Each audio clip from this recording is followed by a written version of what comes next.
Oj, otroci, nova sreda, nova zgodbica. Danes nosi naslov Prva jesenska. Prvo jesensko jutro, zavito v objem megle, z velikim sivim klobukom zastira modrino neba. Res je, prišla je jesen. In kaj se je meni zgodilo včeraj na prvi jesenski dan?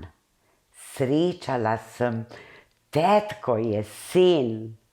Sredi gozda nad parkom je vsa zadovoljna in nasmejana začela s svojim delom. Malo sva poklepetali in prosila me je, če lahko povem danes kakšno zgodbo o njej. Zakaj pa ne, sem rekla. A obljubiti mi je morala, da bo prišla k meni na obisk enkrat v tem lepem jesenskem času in vam namesto mene povedala kakšno svojo zgodbo. Kdaj bo to, ne vem, toda obljubila je in vem, da bo obljubo izpolnila, ker tetka jesen res nikoli ne laže, sploh pa ne laže otrokom. Tetka jesen je na tem svetu že od takrat, ko so nastali letni časi. Poznamo gospodično pomlad, ki skrbi, da pomladi vse ozeleni in zabrsti. Poletno gospo, ki nam polepša počitnice in je velika prijateljica sonca.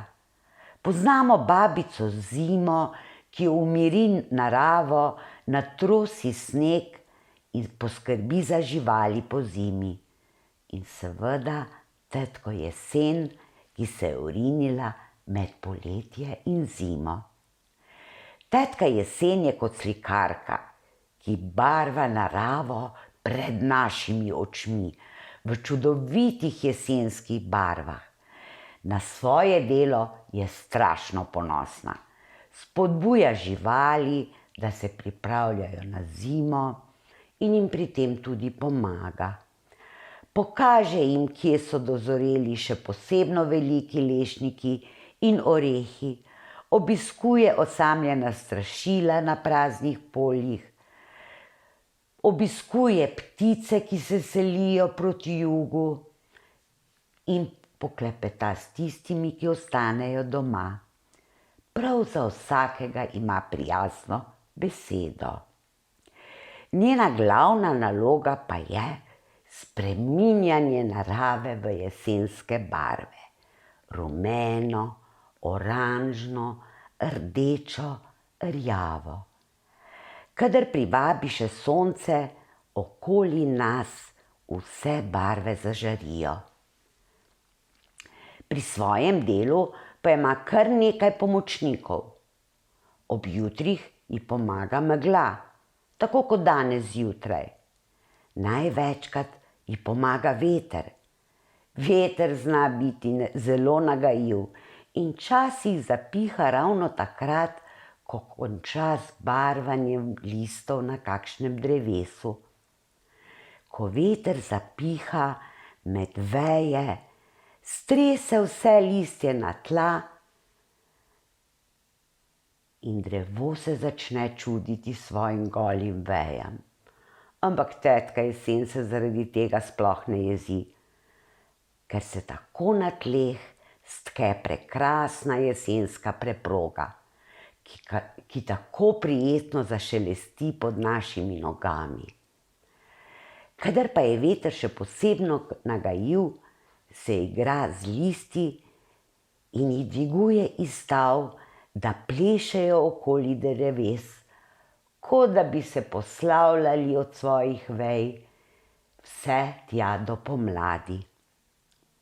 Vsako jesen si tetka izbere enega ali dva pomočnika, včasih strašilo, ki se nam takole predstavi. Sem strašilo, ki sredi polja s vetru samo stojim in če me tetka jesen rabi, ji na pomoč pohitim.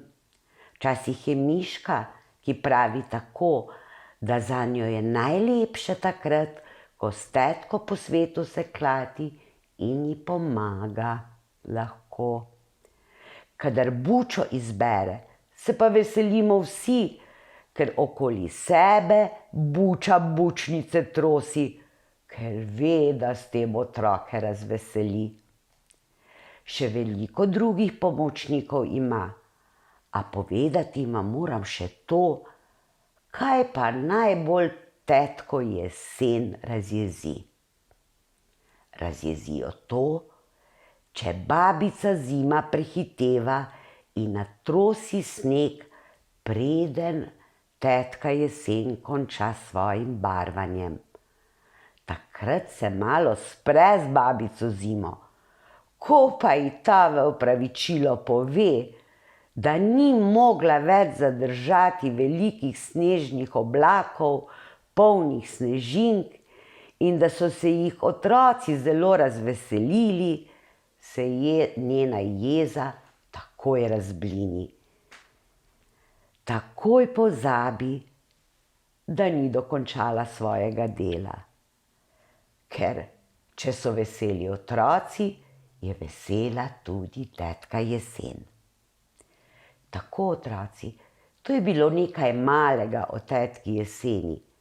Vi pa opazujte naravo, kako se bo spreminjala pred našimi očmi s čopičem tetke jeseni. Tako, to je za danes vse. Če vam je bila zgodbica všeč, jo všečkajte in se naročite na moj kanal Metka Paštetka. Oj!